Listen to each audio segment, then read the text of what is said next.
ஒவ்வொரு குழந்தையும் அளவற்ற ஆற்றலோடு பிறக்கிறது.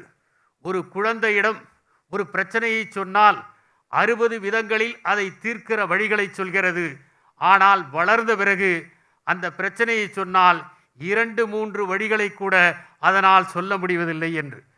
அளவற்ற ஆற்றலோடு பிறக்கிற ஒரு குழந்தையை அதன் ஆற்றல் சிதறாமல் எப்படி நாம் எடுத்து செல்ல வேண்டும் என்பதை இன்று தீர்மானிப்பதற்காக, அவர்கள் எதை நோக்கி செல்ல வேண்டும் என்பதற்காக நடத்தப்படுகிற ஒரு நிகழ்ச்சி தான் இன்றைய நான் முதல்வன் என்கிற இந்த நிகழ்ச்சி.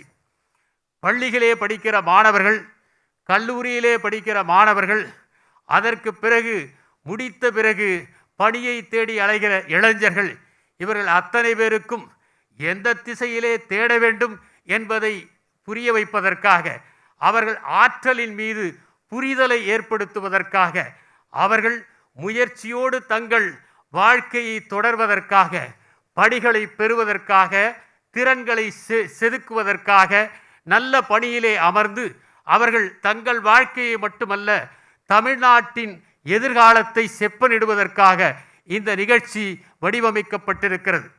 சிற்பியாக வேண்டும் என்று நினைக்கிற ஒருவனை நாம் வேறொரு பணியிலே ஈடுபடுத்தினால் அதிலே நாட்டம் இருக்காது.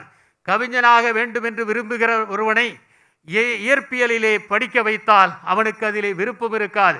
பொறியியலும் மருத்துவம் மட்டும்தான் வாழ்க்கையின் இலக்குகள் என்று நினைத்து, மருத்துவம் கிடைக்காவிட்டால் மகத்துவம் இல்லை என்றும், பொறியியல் கிடைக்கவில்லை என்றால் பொறி பறக்கிறது என்றும் சிலர் புழுங்கி தவிக்க வேண்டிய அவசியமில்லை. உங்களிடம் என்ன திறமை இருக்கிறது என்பதை நீங்கள் தேடி பாருங்கள். நமக்குள் அற்புதமான புதையல் ஒன்று இருக்கிறது. அதை நாம் அலசி பார்த்து ஆராய்ந்து நமக்கான துறையிலே நாம் மின்ன முடியும். மலர்கள் 2 ஒப்பிடுவதில்லை, மரங்கள் 2 ஒப்பிடுவதில்லை, அல்லியும் மல்லியும் ஒப்பிடுவதில்லை, பனையும் தென்னையும் ஒப்பிடுவதில்லை, பாக்கும் தேக்கும் ஒப்பிடுவதில்லை.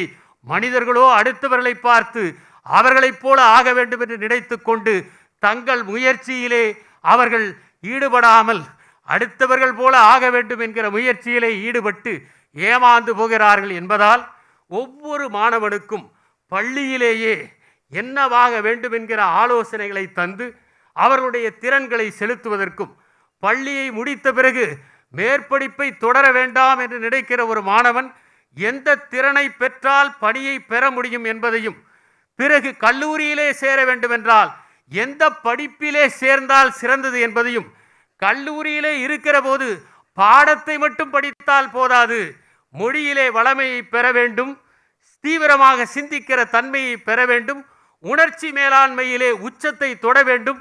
அப்போதுதான் அவர்கள் பணியை பெற முடியும் என்கிற அந்த அடிப்படையிலே இந்த நிகழ்ச்சி வடிவமைக்கப்பட்டிருக்கிறது. இதிலே நான் முதல்வன் என்கிற இந்த அருமையான ஒரு தலைப்பை தேர்ந்தெடுத்ததற்கு ஒரு காரணம் உண்டு. மார்ட்டின் லூதர் கிங் இளையவர் அவர்கள் சொல்லுவார், உங்களை யாராவது தெருக்கூட்டுபவராக நியமித்தால் கூட ஷேக்ஸ்பியர் தன்னுடைய கவிதையை எழுதுவதைப் போல, மைக்கேல் ஏஞ்சலோ தன்னுடைய சிற்பத்தை செதுக்குவதைப் போல, நீங்கள் பிதோவான் இசைக்கருவியை இசைப்பதைப் போல அற்புதமாக அந்த பணியை செய்யுங்கள். வானத்து தேவதைகள் எல்லாம் மேலே செல்கிற போது உலகத்தின் ஒப்பற்ற தெருக்கூட்டுபவர் இங்கு இருக்கிறார் என்று தெரிகிற மாதிரி அந்த பணியை செய்யுங்கள் என்று.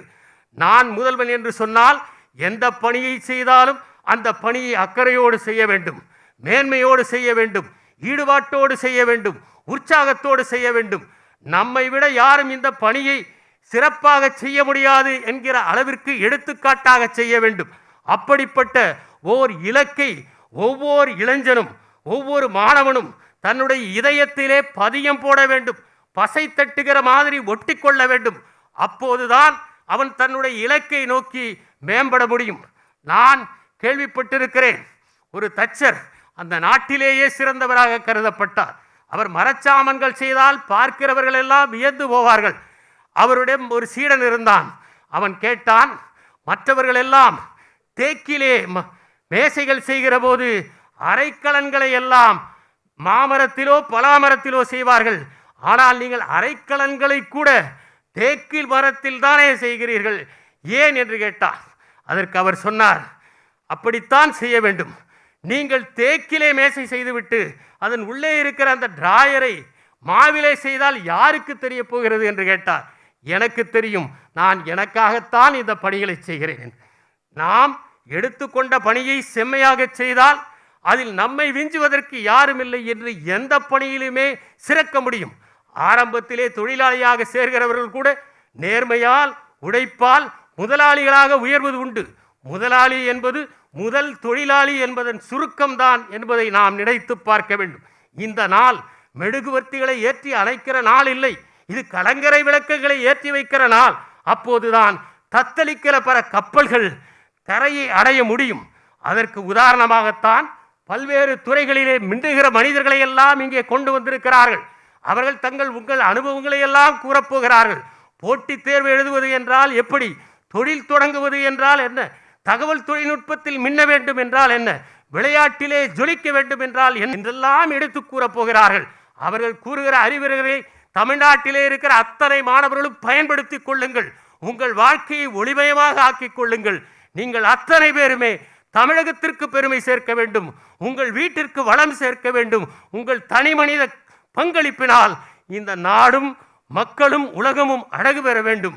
நாம் வந்தபோது இருந்ததை விட இந்த உலகத்தை அழகாக்கி விட்டு செல்வோம் என்று கூறி இந்த நிகழ்ச்சியில் வந்திருக்கிற உங்கள் அனைவரையும் வருக வருக என்று வரவேற்று விடைபெறுகிறேன். வணக்கம்.